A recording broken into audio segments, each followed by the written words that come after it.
Welcome to the SuperAbundant Life podcast, where we teach the Bible in a simple, authentic, and practical way so that Christians can skillfully apply the Word of God to create supernatural results in every area of life. This is your host, Olawumi Brigwe.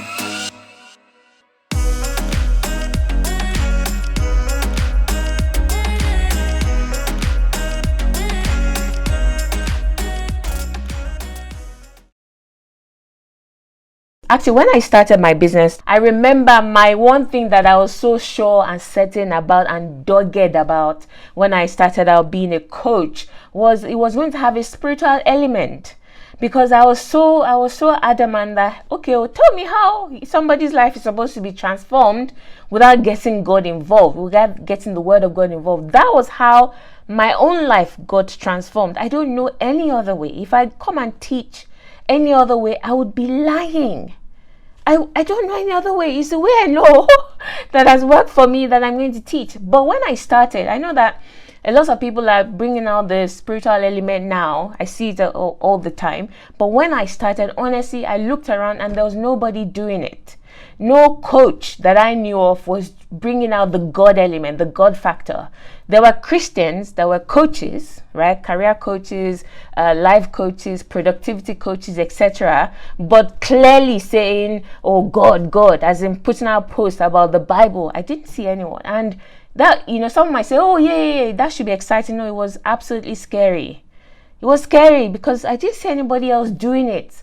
So I went through a lot of mental,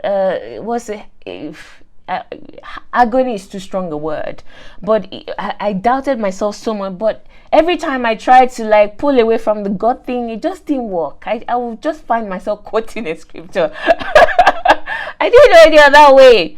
On LinkedIn, I was writing Jesus said, and I noticed that a lot of people that I know, they were not liking my posts, as in, which is at that now is okay, because I'm more settled and more established and more confident, absolutely confident that I'm on the right track, and the results prove that.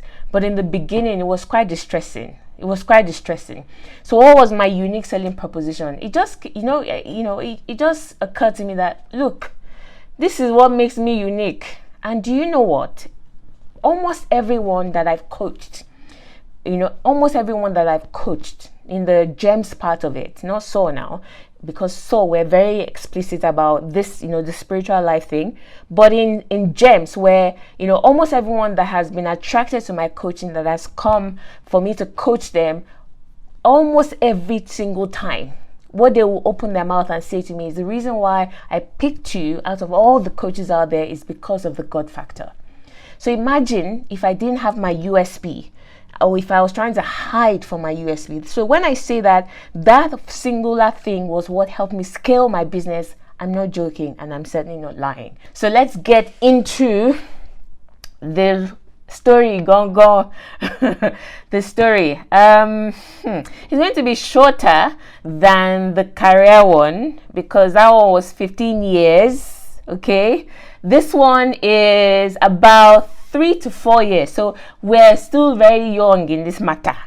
But if anyone listening to me that's an entrepreneur, if you have given yourself completely to it, you will know that even if you've been an entrepreneur for 1 month, you would have learned lessons. So it's if you're looking to grow quickly, become an entrepreneur. All right, so how did it start? I'm going to start from how I actually transitioned into entrepreneurship. So I'll start from the job that I got that basically started the whole thing. I got to a point where the role that I'd always wanted to be a senior leader. So I worked in secondary schools. I was a teacher. Then I was a head of year, which was middle leader. And then I was working towards becoming a senior leader and did everything, blah, blah, blah. I talk about all that in episode 75 in the career episode. But then I now got to the point where I finally gained that position, that promotion. I went to a different school, I applied, and I got into senior leadership. Now you would think, at least I would think, that the job that I've always wanted, senior leader, and obviously after that I was aiming to become a head teacher, whatever it is. But I'm like, yes, I'm a senior leader, more influence, more opportunities to impact more students, the whole school, etc. But honestly, it didn't, maybe within a week of getting that job, the only way I can describe it is it was as if somebody, how you have a balloon that is blown up and is taut. It was as if somebody just put a pin in that balloon and let out all the air. That was exactly what it felt like. Me, that I loved my job. I enjoyed engaging with students. I loved what I did. I loved, seeing the transformation in the lives of those kids day in, day out, year in, year out. And then suddenly, I loved maths. I loved teaching maths. And then suddenly, it was like, oh my God, I would get up in the morning and it would be like, oh my God, I can't believe I can't believe I have to go to this place again. I was just confused. I never felt like that, as in for my whole career. As in, obviously, I'm not saying it was perfect. There were days when I'm like, oh my God, when is the next holiday? When is the next holiday? Yeah, because you're tired. Maybe you had a bad day the day before, whatever. But this one was just persistent, almost constant. I'm like, this is not normal. Then I thought, is it the school? Is it I don't like the school? In that case, I will move. I will change and go to another school, or even go back to where I'm coming from. But then something somewhere inside me, and I know it was the voice of the Holy Spirit telling me, nope, it's not the school. If you change schools, you will still feel exactly the same way. So I thought, okay, I'm not going to take any knee-jerk reactions. I don't have any answers. I literally did not have any answers. So I said, the only way I know to deal with this kind of situations where I'm confused, I'm stuck, I have no answers, is not for me to try and start working things out with my own brain. I've done that, been there, done that, have the t-shirt, and it always ended in a disaster. So at least I've learned that much. So I said, the only way I know to deal with this is to pray.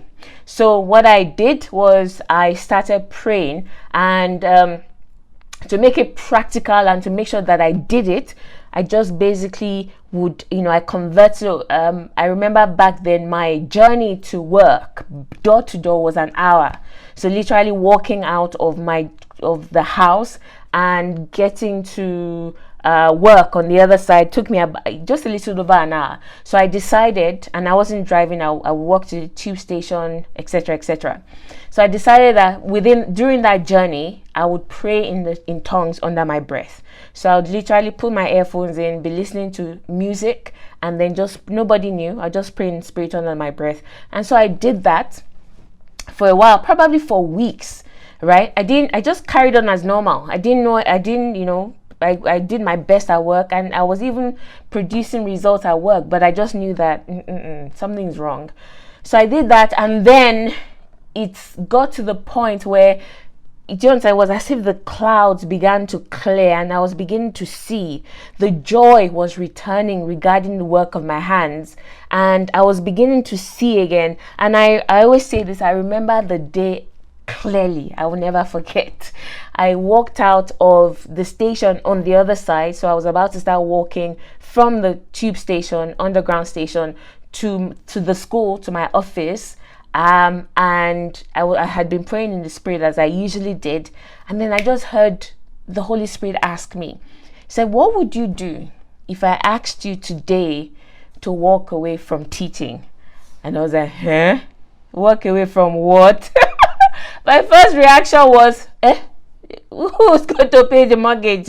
Who is going to do this? Who is going to do this? I won't lie. My first reaction was, no, God, send me, Lord. Show me where you want me to go. And I lie.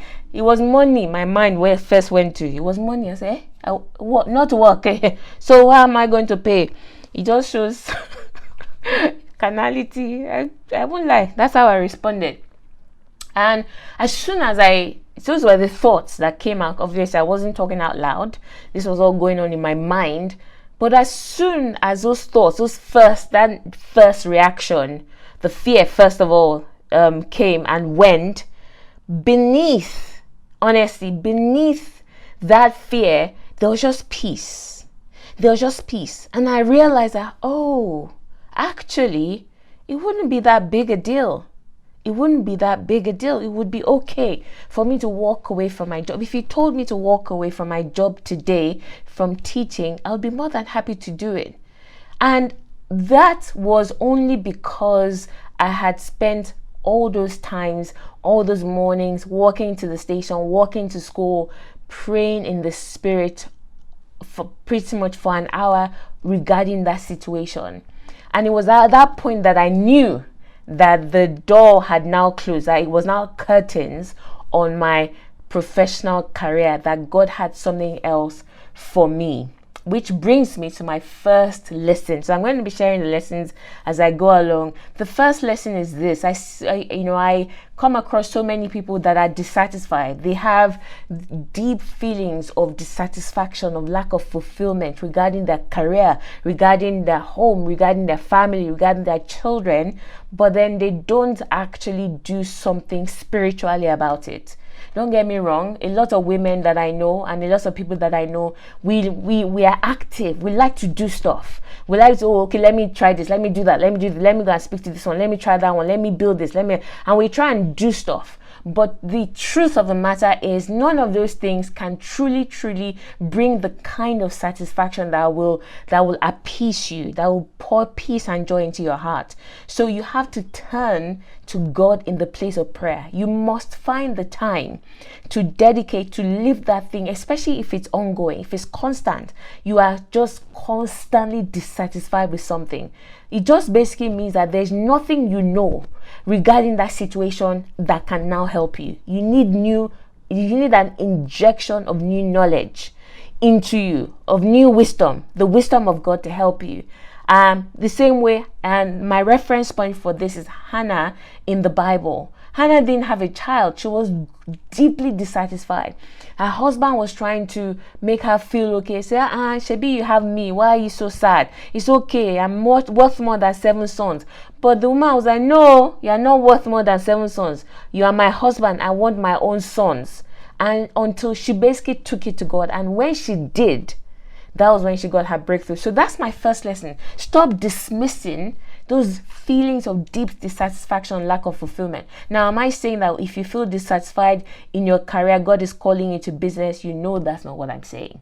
It could mean that God is saying it's time to move on. It could mean that it might be to another job. It could mean that God is saying, why don't you reach out for that promotion? It could mean He's asking you to dig deeper. Do you understand? And really lend yourself to the process of transformation so that you can attain more, do more, impact more, influence more, whatever it is. But don't allow yourself to live for months and sometimes even years with a feeling of dissatisfaction regarding any area of your life.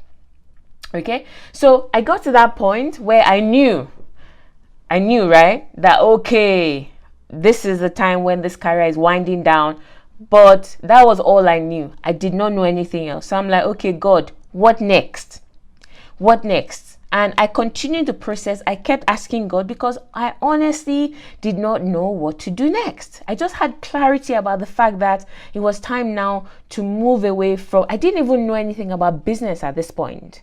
I thought maybe at the back of my mind somewhere, I was thinking there were 2 options that I was thinking. I was thinking maybe go into another career, all right? Go and start afresh or transfer my skills to go into another professional career or even ministry.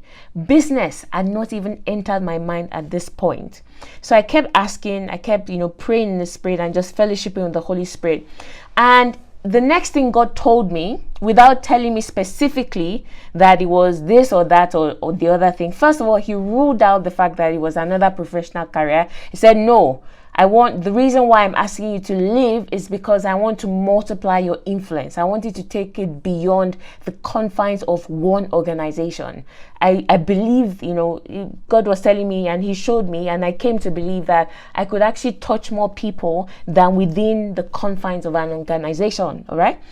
So I knew it wasn't going to be another career, but I didn't know what form or shape it was going to take. But the next thing God told me was about the transition. And He showed me this with that scripture when John said, I must decrease. And talking about Jesus, He said, Jesus must increase. So that was the next thing God showed me. obviously at this point, I was still going to my work. I was still being diligent at work. I was still producing results at work, etc. But I knew that, okay, this, we're working on something apart from my career. And when God showed me that, that was where I got the strategy from. Because at that point, I thought, if you ask me to leave now, you must have something you're going to use to pay me now. But, he now showed me, said, no, it's going to be as you're going to wind down your career, your professional career, as you slowly and gently build up your business or ministry or whatever it is that he was calling me to do. And for me, that made a lot of sense. I was like, okay, that sounds good. Okay, that means there will be a steady stream of income, and I wouldn't have to suffer or anything or anything like that. So what I did was, I created a plan to slowly build up this thing I didn't know yet, all right, business, while I wound down my career. So the winding down of my career bit was what God told me to do first. The building of the business, remember, I did not even know what business or even if I was going to go into business, but he told me, I just had the impression that my step of faith was to begin to wind down my career, my professional career. Okay, so that's what I did. The first thing I did, so at that point in time, like I said, I was a senior leader. I had leadership responsibilities, and I was also teaching maths. So I decided, okay, one of the most significant portions of my job is a leadership thing, because that's the one that takes up most of your time, most of your headspace, etc., etc. So I said, okay, I'm going to drop my leadership responsibilities and go and get a job where I'm only teaching maths. Okay, and also in a school where it is fairly straightforward. I'm not having to deal with all sorts of things that would take up mental space and mental energy. And that was what I did. Okay, I did that. And again, after I had done that, then I went part-time. All right, so that was a progression in all of this. That was a transition that I made until I went into full-time business. Between all of that, I had begun to build up my business. And I'm going to talk about that next, how the idea came, how I found out which one was the right idea to pursue. I'll talk about that next. But the transition was as God had showed me. John the Baptist began to wind down as Jesus's ministry began to grow. Okay, that was precisely what I did. And that brings me to my second lesson in my entrepreneurial journey. I know a lot of people, when the whole boom thing, as in people were talking so badly about 9 to 5, fire your boss, quit your 9 to 5, jump, and then, the parachute will appear, and all those things, they were just very common. People left, right, and center were talking about, just do it, leave your job if it's unfulfilling, and then they will now leave their jobs, and for months, there's no steady income coming in. Do you understand? And then it becomes more of a burden than something that's actually fulfilling. And unless you come and tell me that an angel appeared to you and Jesus himself appeared to you and said, leave your job, I usually tell people, I advise people, I tell my clients, I say, use a strategy, which is, as one is winding down, as you are intentionally winding one down, begin to build up the other. And this is the lesson. God showed me like Abraham and Lot. Remember Abraham and Lot? So Abraham and Lot left together. And the Bible says that they continue to grow and grow and grow together. So the Abraham's cattle and his business grew, and Lot also began to grow to the point where the land, the Bible says, could no longer contain them. Now that is a lesson to learn, especially if you have a 9 to 5 and you're thinking of going into business. What you ideally should do, unless you have express instructions from God, is to basically build both. And let me qualify that. You better go and check first that it is really God talking to you, because we have so many examples in the Bible where we know God starts something small. He doesn't just start anything, do you understand, like fully grown. Okay, so double check and triple check that really, really God is asking you to leave your job to go and start that business. right? People cite people like Zuckerberg and Bill Gates, and maybe they left school to. I was listening to the story of one of them recently. These guys didn't just leave off the back of anything. The guy that started Dell Computers, Michael Dell, I was listening to a podcast about him the other day. Do you know that while he was at college in university in the United States, he was only 18 or 19 years old, first year of college, he was already making over £100,000 per month. It was a 7-figure business, right? The first year of college, he was in school, but he was working on computers on the side. He would buy computers, take them apart, and increase the memory and resell them. He was already generating seven figures, over $1 million in that first year at 19 years old. That was when he decided, listen, there's something here, let me go. He didn't just go like that. So he left school. But people say, maybe they left school. They left school because it was already producing something. It was already producing something. The same thing with Zuckerberg. He didn't just leave. He left when the thing had, first of all, taken over their own campus. It had become so popular. And then other campuses across the United States were already, it was in high demand. When he saw that was when he left. So please don't just leave like that.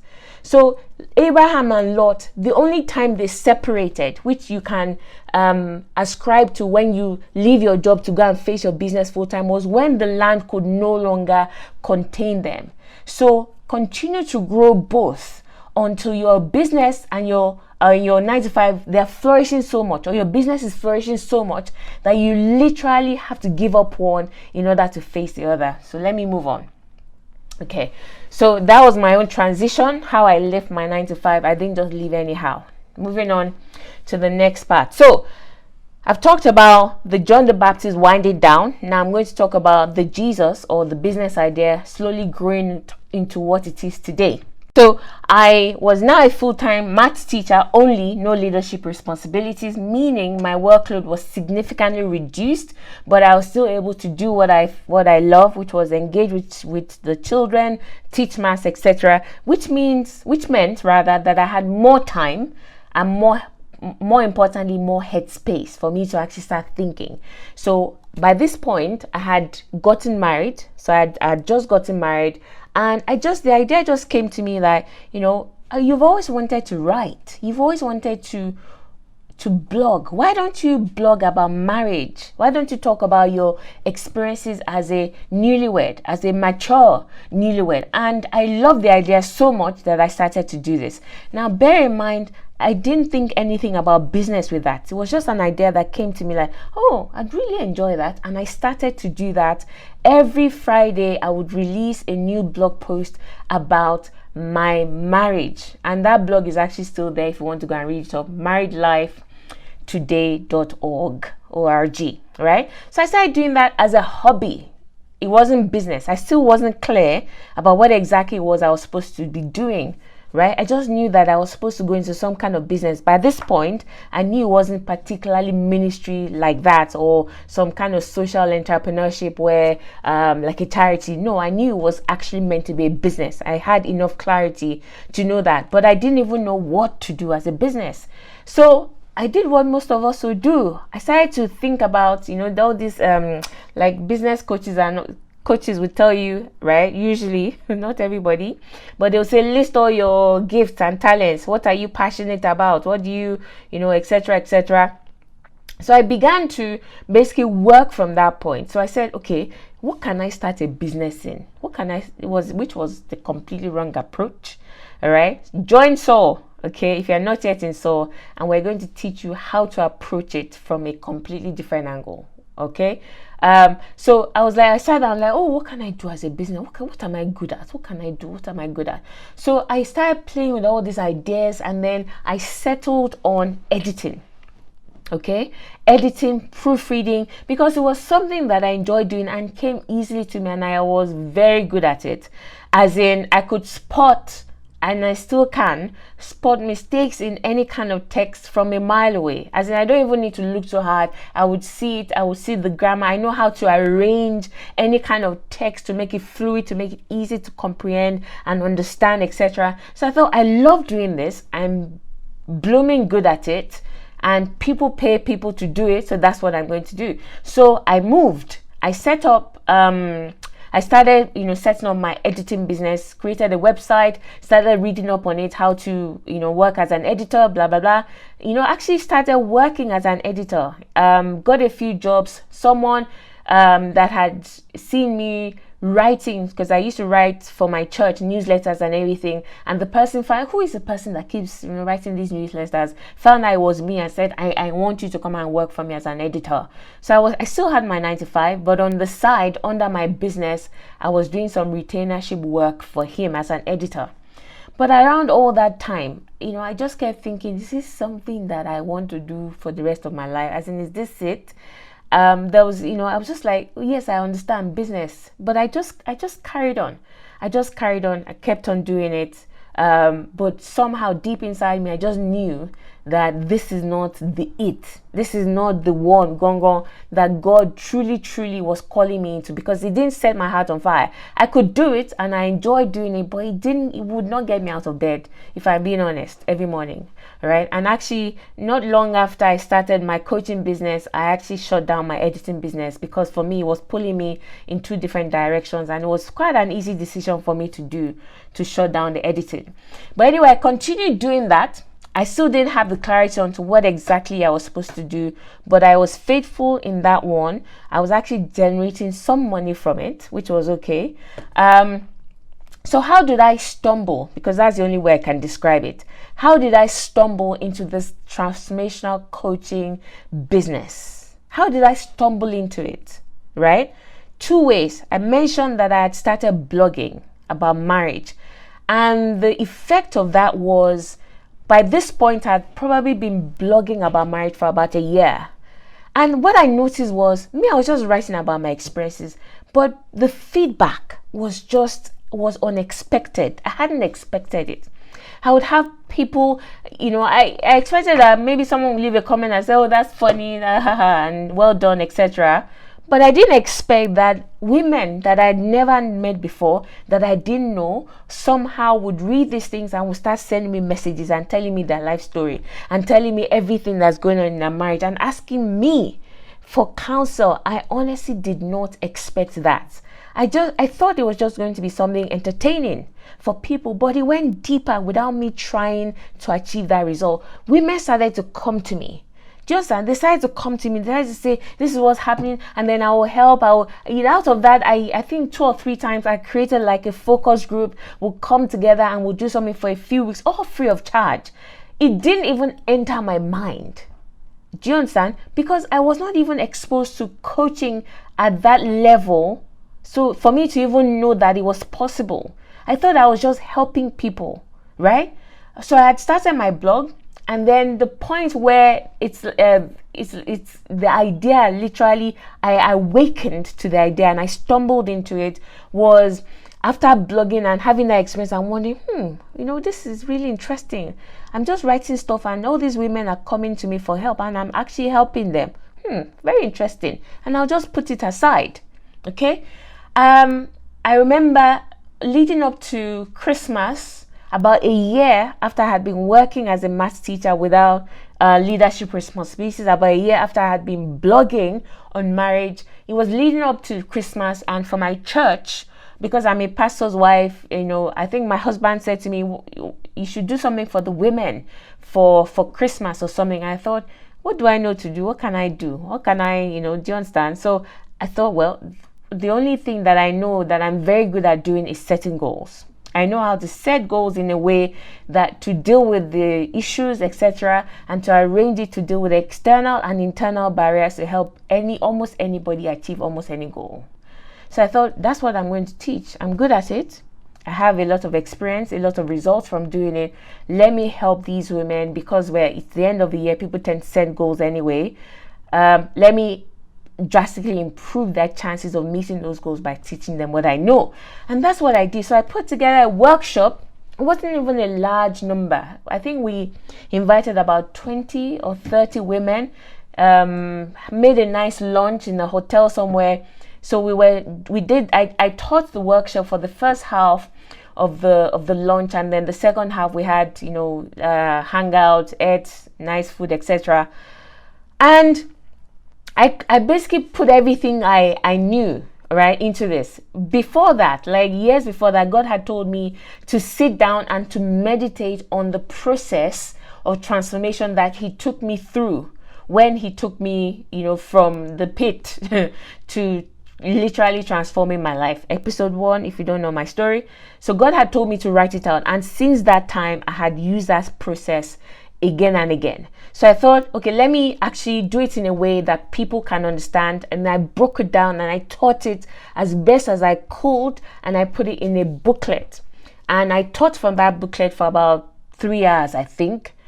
At the end, right, of that workshop, a friend of mine, my friend came up to me, and she was in the church, and I was like, wow, that was so brilliant. Have you ever thought about doing this professionally as a coach? Do you know that as soon as she said it, this is something that this whole process was now about a year old. It had never entered my mind. The best idea that I had come up with was editing, which was good, which was getting me, I had a few clients here and there, but it just didn't have that spark. I just didn't feel like, I didn't see myself doing it forever. Do you understand?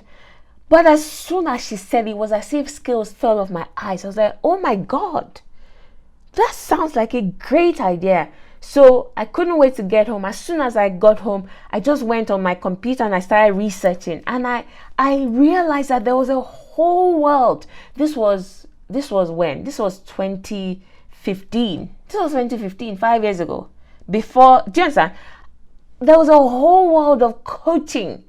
As in, I said, are you serious? You mean somebody will pay you to do this? It's something that I would do if they wake me up and tap me and say, come and, teach about this. I will get up, I will teach. You mean somebody can actually pay me for this? You mean I could spend the rest of my life doing this?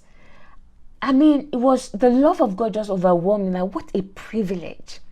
What a privilege that I could actually spend all my life helping people, teaching them to break barriers, to be able to achieve the greatest goals possible in every season of their lives, and they would actually pay me for it. You mean I can make a living doing this much good? I couldn't believe it. I was like, wow. And I was just so full of thanks to God. So GEMS, Goal Execution and Mastery System, that is where that came from. That's where it came from. And I stumbled into it.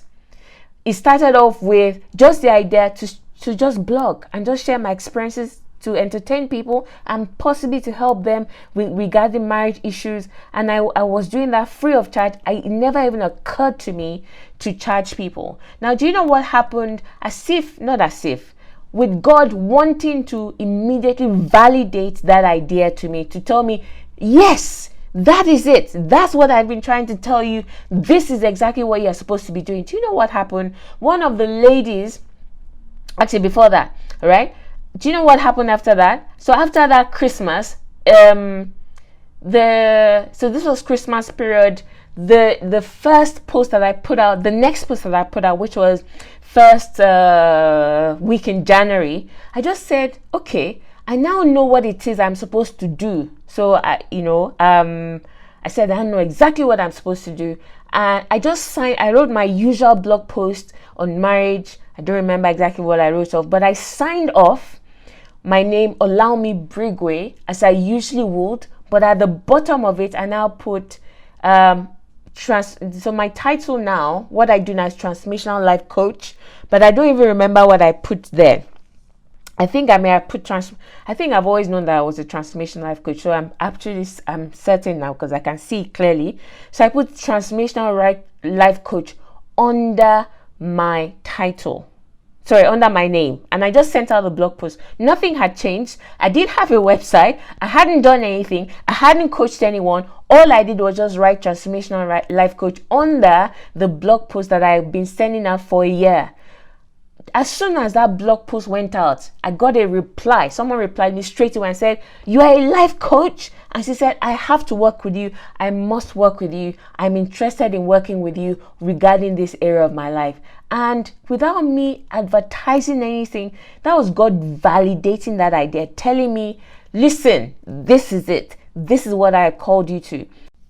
This brings me to my third lesson. All right, my third lesson in my entrepreneurial journey is very simple. I know that we can sit down and catalog, okay, what are my gifts, what are my talents, what can I do, oh, what do I, what's trending, oh, this one's trending, let's sell this, okay, that one is trending, I just want to make some money. If you're truly looking to become, to make a quick buck, to make some money on the side, you don't have to be that deep. Just look for the trends in the market and sell. Do you understand? But I'm talking about truly, if you want to make an impact, if you have a call towards helping people, towards making an impact in the marketplace, you can't just sit down and say, "Oh, what's trending? What am I good at? What can I do?" Right? You have to approach it from the point of view of what has helped you. What are you passionate about? What is it that can actually help the people out there? And the best way, this is the lesson now, right? The best way to get these ideas is in the place of service. In the place of service, you discover your best business idea in the process of serving humanity. Remember, blogging about marriage plus delivering that workshop on goal setting, the two put together was what birthed the idea of being a transformational coach. The one that I thought up in my mind, like, okay, I'm good at this, then maybe I should, I can make money with this. It lasted a while. I made some impact, some progress with it, made some money, but the fulfillment was like 50%. And I knew that I was never going to spend the rest of my life doing that. Okay? So it's deeper than what's trendy at the moment. So that's my third lesson that I learned. All right, ask yourself this: what could I talk about every day, all day, without getting tired? Right? What could it be? All right. And for me, remember, I was blogging on marriage. I knew that I wasn't supposed to be a marriage coach. In fact, somebody that was trying to advise me said, "I think you should be a marriage coach." I just replied, I said, "I don't think so, because can I talk about marriage all day, every day? No. But can I talk about the process of transformation regardless of any area of the life the person is talking about every day? Yes, I can. If I try and limit it to marriage and be a marriage coach, I won't last a year, because I'm passionate about marriage, but I'm not that passionate about marriage. I'm more passionate about how can this person transform themselves according to Romans 12:2 in order to transform the environment." Okay, so that was how I started my business. Officially, so I continued to work on it on the side, and the working on it was, so after I got that first client that just came to me, I didn't advertise anything. I spent months then learning, just getting courses, getting around people that were already doing the same thing, and I officially incorporated my business in December 2016. Allow me Brigway Consulting in order to be a transformational coach, and I continue working and building the business for a year and a half, and I left officially to run my business full time when did I leave? 2017, right? August of 2017. So that was when I left. So since August 2017, I have been working on this business and building it full time. So what I'm going to share now are the remaining lessons that I've learned in this entrepreneurial journey. All right. So lesson number 4 is you must adopt the mindset of I know nothing. You can't go into business. You can sort of get away with it as in a professional career. You don't know, you walk into the interview and say, "Well, this is what I can do, blah, blah, blah." Get the job. Do you understand? For an entrepreneur, a business owner, you can't bluff your way to success. Honestly, you must have that mindset of I know nothing. And that was actually what helped me, because I was so new. I didn't even know that there was anything like coaching like that. Like, it was such a big industry. So I was really old. I was, oh my God, I know nothing. And that ended up being a positive, an advantage. Because if let's say, for example, I had gone into educational consultancy or something, I probably would not have approached it with the same humility. Or I thought, I've been an educational consultant, a teacher, an educator for 15 years. How hard can it be for me to transition into educational consultancy? I would not have approached it with the same level of humility. But because this was so new to me, I was like, oh my God, I don't know anything. What's a webinar? What's a landing page? I didn't know any of this stuff, right? And I learned that lesson later, that, oh, thank God that I knew nothing. So till today, I still approach it like I know nothing. I spend a lot of money just, learning and acquiring knowledge and wisdom, hanging around people that have gone before me, that have built at levels that I have not reached yet, in order to learn from them. So you must have that mindset of I know nothing. If you're someone that is egotistical, you are not going to do very well in business. Okay, because you have to be willing to learn from anything and anyone. The fifth lesson is this, probably the most important, because a lot of people have ideas in their minds, but they never do anything. As a business owner, as an entrepreneur, you must have a bias for action. What do I mean by that? You have to be someone that just does stuff. You can't sit down as an entrepreneur or have an idea and think about the idea for 8 months, 9 months, 2 years, 3 years, and not do anything about it. I mean, the world will move on and leave you behind. As an entrepreneur, you must have a bias. So if the idea comes, step out and test it. Do something. Do you understand? Don't say, I'm acquiring knowledge, doing this course, doing that course, gaining that degree, going and doing more courses, but you never actually implement, you never actually do anything. And I see a lot of people doing that. If they won't really grow as business owners. So have a bias. Be more inclined to do than to say you are gaining knowledge. If you gain one sentence of knowledge, go and do something about it, instead of saying I'm going to learn 10 volumes of books and you haven't actually taken a step, right?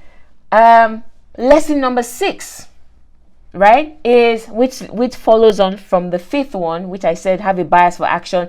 The 6th lesson is know when to quit. Right? You must be willing to read stuff and understand that, okay, this is not working and I need to change direction. Be very quick at discerning when it is the right time to change direction if something is not working. So when I say have a bias for action, do stuff, put yourself out there, try it. Don't think about it for 5 years before you finally say, okay, let's try this out. No. It's never going to be perfect. So don't wait for 5 years building it up in your head, trying to make it perfect before you move. As soon as you have the idea, test it, do something, right? Like I said now, number 6, as you are doing something, know when to quit. Saw is the third version of mentoring, online mentoring community that I started. There were 2 other mentoring memberships that I did before Saw. 2. But I did it for a while, even though people signed up, right? Even though it was sort of, people were like, oh, this is good though. But I just knew that, no, this is not it. And I was not afraid.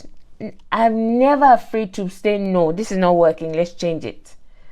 You have to have that mentality.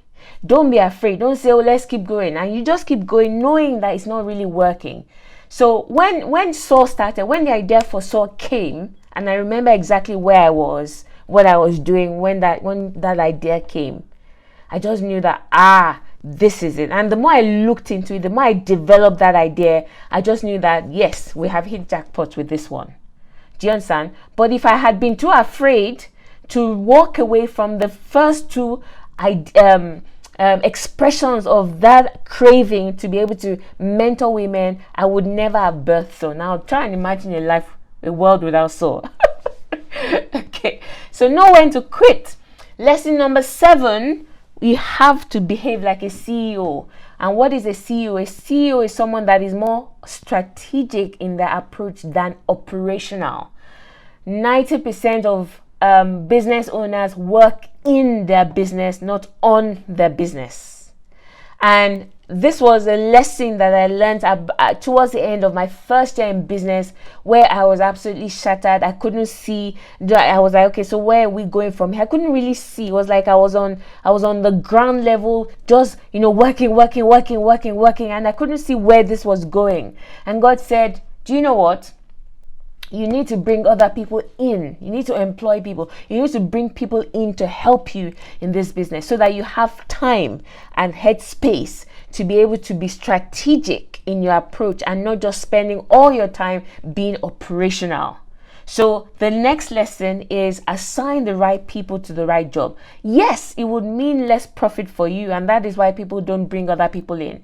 But honestly, that would only be, you probably only make less, I guarantee you, for 2 or 3 months, maybe 6 months tops. If you get the right people in the right positions, before the end of 6 months, you would have made much more profit than you were making when it was just you.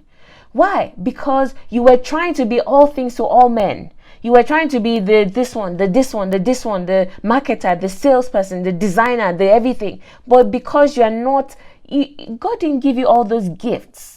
So you have to find people that are experts in those things, put them there, and you focus on the things that you are great at. Everybody is fitted into exactly what they are great at. And guess what happens? Magic, right? So assign the right people to the right jobs. Don't stick with this. Now I'm not talking about I just want to make some money on the side, right? I'm talking about you want to be a business owner, you want to grow your business, you want to actually make it something. Be very quick. Don't say when we are 5 years or when we are 10 years, then no. As soon as possible, get people in to focus on their own strengths and help you build strategic parts of your business. You must do it as quickly as you can. I think I waited about a year.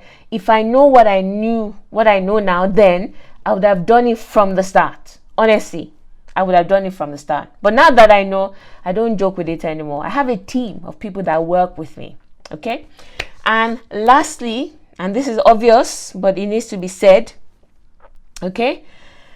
Entrepreneurship without personal development is simply a disaster waiting to happen. Because do you know what? As an entrepreneur or a business owner, the growth of your business is completely and entirely dependent on you. The only way I can explain this, the analogy that I can give you is this. You know that, let's say somebody has a career. If 2 people have careers, right? So one person is paid, they're hired, they do very well at the interview, they get hired and they get paid the salary. So we'll pay you this amount of salary, show up and do your work, blah, blah, blah. Whether they really do the work well or not, because there's a much bigger organization, the entire profit or whatever is not completely dependent on them. They do their part, but if they don't show up to work one day or a week, they're sick or something, the engine will still keep moving. So they still get paid. Now compare that with someone who is employed by the same company and they say, well, we are only going to pay you based on commission. Okay. Now the person that's getting paid on commission, if he doesn't work for a week, he doesn't eat for a week. Do you understand the difference? So the more he develops himself, the more he decides, okay, how can I increase my productivity? Because he knows that if I can increase my productivity, if I can improve myself, my productivity will increase, then my earnings will increase. That's what entrepreneurship is. And people say, so why would you do that then? Why can't you just stick with 9 to 5 that'll pay your salary? The difference is, as a salary earner, your no matter how good you are, your earnings will always be capped. It will always be capped based on what somebody can pay you. But as an entrepreneur, even though the onus is on you, right? You have to generate the income. You have to develop yourself. You have to make sure the right people are in right positions, etc. The difference is your earnings are limitless, literally. All right. Let me finish up by saying this here. By the time I left teaching to go and work on my business full time, I was making more in my business than I had made in my in my career at the highest level. Do you understand? And that was at the beginning. That was probably about a year into my business. Now consider, now that we're heading towards the 4th year of me working on my business. Obviously we've grown, we've multiplied since then. If I was still teaching, somebody was paying me a salary, there's a cap to how much I can get paid. Do you understand? But as an entrepreneur, yes, it is dependent on you. You have to keep improving yourself. You have to keep growing and learning how best to improve your service, the sales, the marketing, customer service, etc. But even though it's work, the upside is your earnings are not capped. So the more you grow, the more your business grows and the more your earnings will grow. Okay? So that is the advantage of that. I'm talking to people that know they have a call to entrepreneurship. And don't say, oh, I'm 95, it's not me. 5 years ago, I would not have thought it, or 6 years ago, I should say. Yes, 6 years ago. I would not have thought it was me either. But you never know. So don't shut it off. And if you're someone that already knows that I would love to start a business, I would love to grow my business, then I hope this has helped you. I hope this has encouraged you. The most important thing is service, the service of humanity. If you keep going after helping as many people as you can never fail in business. So let that guide everything you do. Let it guide how you decide on the idea to pursue. Let it guide what product or service to offer. Let it guide how you interact with your customers. Let it guide everything. If that is your guiding force, you can never fail in business. Okay? So that's my entrepreneurial journey so far. We're almost 4 years in full time. No, actually 3 years full time, almost 4 years since I started the business altogether. And I wouldn't trade this now for anything in the world. I'm so grateful to God.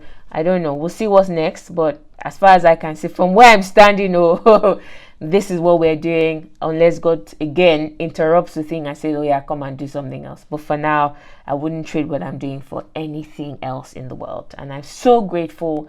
I consider it a privilege. Honestly, every day I wake up and I'm like, how is this possible? What a privilege.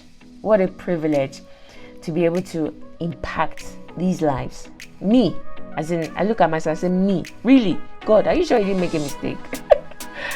Thank you for joining me this week, and I'll be back next week with another episode. Bye.